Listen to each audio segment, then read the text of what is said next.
اور داعی اپنے آپ کو کیسا بنائے گا؟ اعلیٰ اخلاق کا حامل، کہ اس کی زبان اور اس کے عمل میں یکسانیت ہوگی۔ اور جب وہ دعوت دے گا، ہم حضرات اللہ کے رسول صلی اللہ علیہ وسلم دعوت دیتے تھے، راتوں کو روتے تھے ان کی ہدایت کے لیے۔ ہم سے راتوں کا رونا ختم ہو گیا، ہم سے راتوں کا رونا ختم ہو گیا۔ تو یہ جس طریقے سے انسان کو دنیا کے اندر ہر کام کو سیکھنا پڑتا ہے، سمجھنا پڑتا ہے، یہ جو فضا چلی ہے اور یہ جو کام ہے تبلیغ کا، ہمارے اکابر نے جو یہ محنت شروع کی تھی، جب حضرت مولانا محمد الیاس صاحب کاندلوی رحمۃ اللہ علیہ نے، اللہ ان کی قبر کو نور سے منور کر دے، کروڑوں رحمتیں نازل فرمائے، حضرت نے جب دیکھا، اصل میں ان کے والد صاحب رحمۃ اللہ علیہ نے میوات کی بستیوں کا جو حال دیکھا، وہ قوم شمس الدین التمش نے کے زمانے سے اس قوم کا نام ملتا ہے، بڑی چڑھائیاں ہوئی تھیں ان پر اور انتہائی پستی کا شکار تھی وہ قوم۔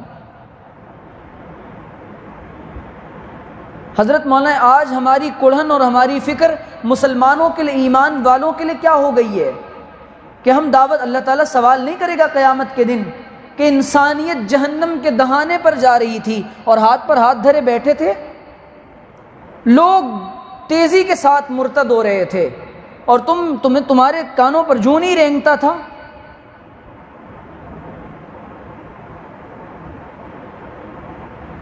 یہ کب ہوگا؟ جب وہ کڑھن اور فکر حضور کے بارے میں روایات میں آتا ہے، اللہ کے رسول علیہ الصلاۃ والسلام کا سینہ مبارکہ اس طرح ابلتا تھا جیسے ہنڈیا میں پانی ابل رہا ہوتا تھا۔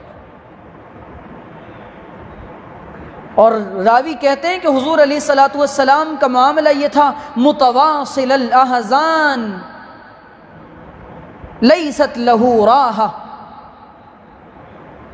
حضور پر مستقل غم سوار ہوتا تھا، متواصل الاحزان، مستقل غمگین ہوتے تھے، کس لیے؟ اس امت کے لیے، اور کوئی راحت نہیں ہوتی تھی حضور کو۔ ایک ایک کے پاس حضور 70 مرتبہ گئے، سینکڑوں مرتبہ گئے، بس کیا کہہ رہے ہیں؟ مکے کے بازاروں میں حضور جا کے کہتے ہیں، قولوا یا ایھا الناس قولوا لا الہ الا اللہ تفلحوا، اے لوگو کلمہ پڑھ لو کامیاب ہو جاؤ گے، اے لوگو کلمہ پڑھ لو کامیاب ہو جاؤ گے۔ لیکن ہمیں نہ اپنی فکر ہے، نہ اپنے دوستوں کی فکر ہے، نہ اپنے رشتہ داروں کے اور پڑوسیوں کی فکر ہے، کیسے معاشرہ سدھرے گا؟ اور ہم، حضور نے جو تہذیب ہمیں دی ہے، حضرات صحابہ نے حضور کی ایسی اتباع کی ہے کہ آنے والی دنیا، رہتی دنیا تک، قیامت تک ویسی مثال دنیا میں نہیں آ سکتی۔ اور یہ ہمیں بتایا حضور کے صحابہ نے کہ ہم وہ لوگ ہیں کہ جن کو کوئی جانتا نہیں تھا، پہچانتا نہیں تھا، لڑائیاں کرنے والے، جھگڑے کرنے والے، جب حضور کے دامن سے وابستہ ہوئے، حضور کی زندگی کو اپنی زندگی میں ہم نے اتارا ہے، اور جب حضور جیسے بننے کی کوشش کی ہے، تو دنیا نے ہمیں اپنا امام مانا ہے اور دنیا کے خزانے ہمارے قدموں میں پڑے ہیں۔ اور جب حضور کے صحابہ کے قدموں میں دنیا کے خزانے پڑے ہیں، حضور کے صحابہ نے لات مار دیا اور فرمایا کہ اسی کو تو چھوڑ کر اللہ کے رسول کا دامن تھاما تھا۔ گھسٹتی ہوئی دنیا پیچھے آ رہی ہے۔ حضرت سراقہ ہجرت کے موقع پر اللہ کے رسول کا پیچھا کر رہے ہیں، حضور نے فرمایا، سراقہ کیا تجھے یہ پسند ہے کہ تیرے ہاتھوں میں قیصر کے کنگن ہو؟ میں تجھ کو لکھ کے دیتا ہوں، کہ حضور پھر لکھ دیجئے۔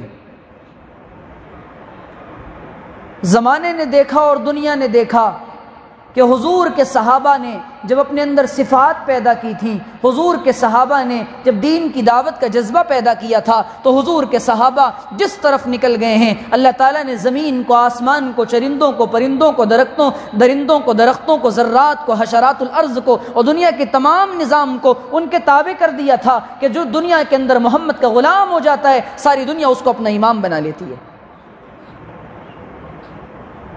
ہم محمد رسول اللہ کی غلامی میں نہیں آ رہے ہیں۔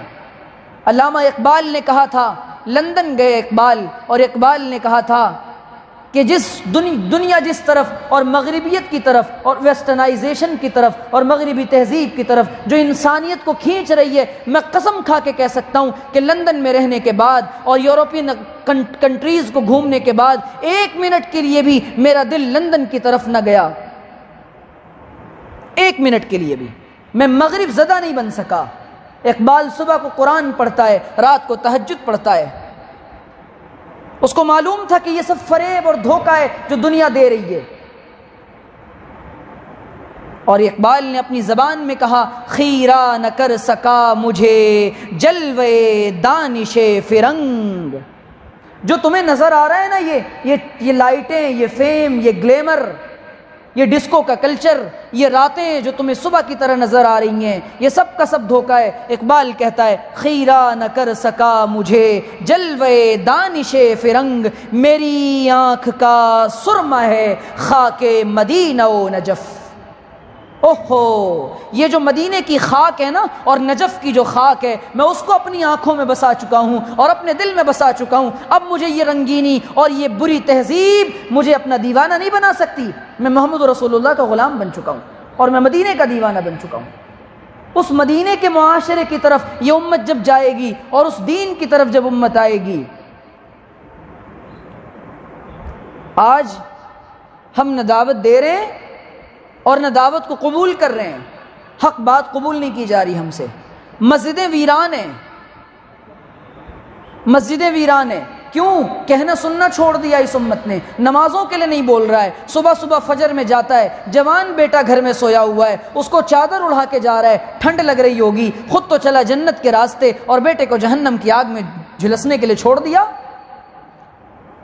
بیوی بے پردہ پھر رہی ہے، بیوی سے نہیں کہہ رہا کہ یہ نہ کر، بیٹا جوان بیٹا دن کے اندر گھر کے اندر رسول اللہ کی سنت پر اور حضور کی مبارک سنت کو کاٹ کے گٹر میں پھینک رہا ہے۔ ایک پل کے لیے بھی اس کا دل تڑپتا نہیں کہ اس چھت کے نیچے جہاں رسول اللہ کی نافرمانی ہوگی میں اور تم نہیں رہ سکتے۔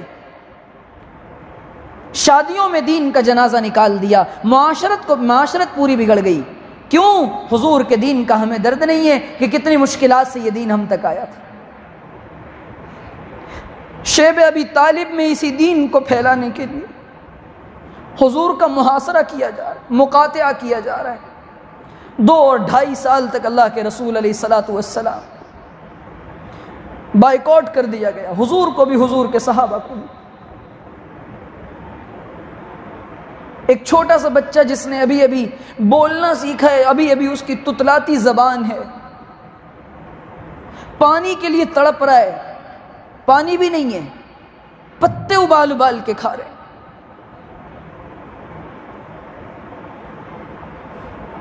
عقیل کہتا ہے اپنی اماں سے، اماں پانی تو پلا دو، پانی تو پلا دو۔ شیب ابی طالب، ہمیں نہیں معلوم وہ منظر کہ اللہ کے رسول کو ماں کہتی ہے بیٹا پانی کے لیے تڑپ رہا ہے، اور تڑپتے تڑپتے وہیں مر جاتا ہے اور دم توڑ دیتا ہے۔ ہمیں نہیں معلوم حضور کا وہ مبارک بدن اور وہ مبارک چہرہ جس کو قرآن والضحیٰ کہہ رہا ہے، اس چہرے پر تھوکا جا رہا ہے۔ وہ زلفیں جس کو قرآن واللیل اذا سجا کہہ رہا ہے، ان بالوں کو پکڑ کر کھینچا جا رہا ہے۔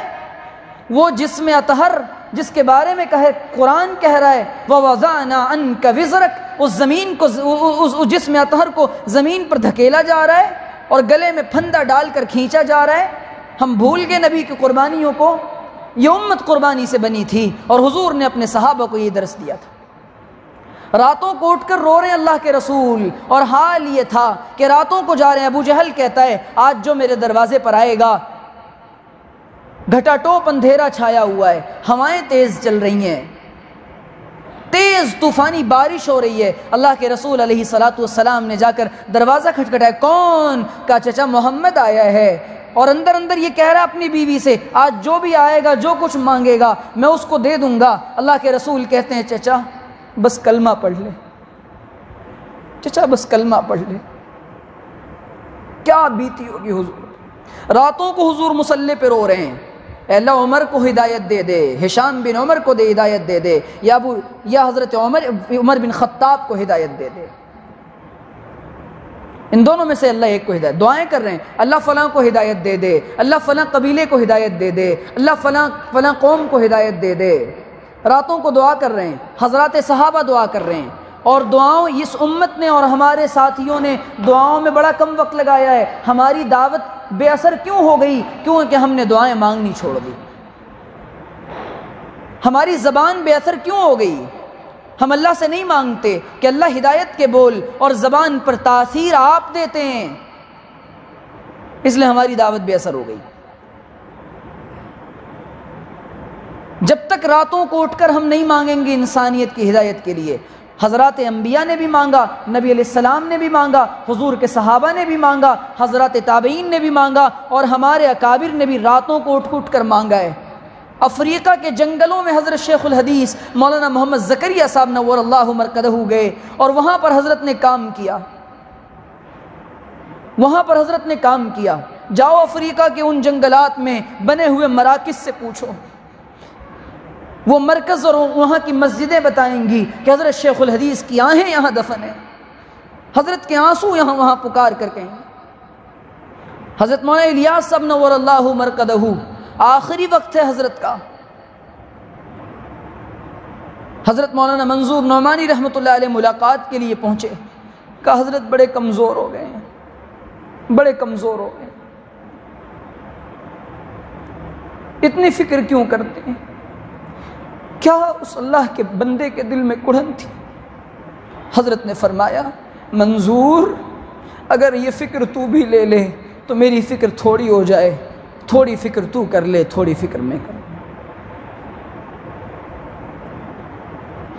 حضرت کا جب انتقال ہوا ہے تو حضرت کی والدہ نے کہا میرا بیٹا الیاس آج چین کی نیند سویا ہے۔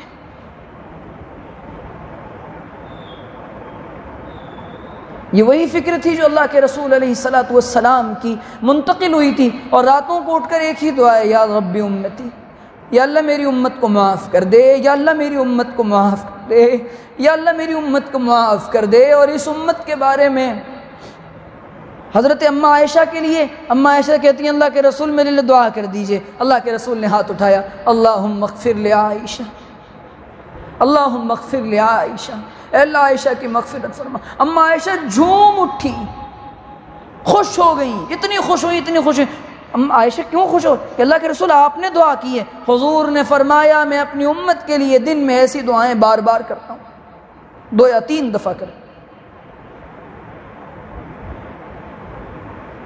میرے عزیزو، یہ جو حضور کی فکریں ہمیں ملی ہے، فکر یہ ہے کہ ساری انسانیت، یہ جو کام ہے نا، یہ کھیل تماشا نہیں ہے، یہ ایک کڑھن کا نام ہے، یہ ایک درد کا نام ہے، یہ ایک فکر کا نام ہے، یہ ایک تحریک کا نام ہے، یہ انسانیت کو جہنم سے بچا کر جنت تک لے جانے کی کوشش کا نام ہے، یہ تماشا نہیں ہے۔ حضرت نے فرمایا تھا جب یہ کام اپنے اصولوں سے ہٹے گا اور قرآن و سنت کی بنیادیں سے ہٹے گا، یہ کام آوارہ گردی بن جائے گا، مسجدوں کے کھیل تماشے ہوں گے۔ تو ہم کو بھی یہ سمجھنا پڑے گا اور لوگوں کو کی تھوڑیوں میں ہاتھ ڈال کر کہنا پڑے گا۔ اللہ کے رسول کے پاس موقع تھا، اللہ کے رسول علیہ السلام نے صرف امت کے لیے دعائیں کی ہیں، اور ہم سب سے بدگمان ہو جاتے ہیں، دلوں کے اندر پھٹن آ جاتی ہے، رائے قائم کر لیتے ہیں۔ حضور طائف سے لوٹنے کے بعد حضور دعا کر اللہم اغفر لقومی فانہم لا یعلمون، جبریل آ کر کہتا ہے کہہ دیجئے ہم ان کو مکہ کے دونوں پہاڑوں کے درمیان پیس دیں۔ نہیں نہیں نہیں نہیں، یہ نہیں کرنا، اللہم اغفر لی، یہ نہیں لائیں گے، ان کی قوم، ان کی نسلیں ایمان لائیں گے۔ یہ انبیاء کی دعوت کا نچوڑ ہے کہ قوم اب خود بھی اب کوئی نبی آنے والا نہیں ہے، اب یہ کام اللہ تعالیٰ نے ہمارے سپرد کیا ہے، جو کچھ اچھی باتیں معلوم ہے دوسروں تک پہنچا دو، لوگوں کو بلاؤ۔ اس فتنے کے زمانے میں ایمان انہی لوگوں کا بچے گا جو یا تو اپنے آپ کو کسی خیر کے کام سے منسلک کر لیں یا دعوت و تبلیغ کے کام سے جڑ جائیں۔ پوری کی پوری باطل طاقتیں اس پر آمادہ ہو چکی ہیں اور اپنی طاقتیں لگا چکی ہیں کہ مسلمانوں کے ایمان کو لوٹ لیا جائے۔ کون فکر کرے گا؟ کیسے یہ فکر ہوگی؟ کیسے انسانیت جنت میں جائے گی؟ اس کے لیے دین کو سیکھنا پڑے گا، دین کو سمجھنا پڑے گا، علماء کی سرپرستی میں آنا پڑے گا۔ اسی لیے یہ دعوت و تبلیغ کا راستہ ہے۔ اب بتاؤ اس دین کو سیکھنے کے لیے اور اس دین پر عمل کرنے کی نیت سے کون کون اللہ کے راستے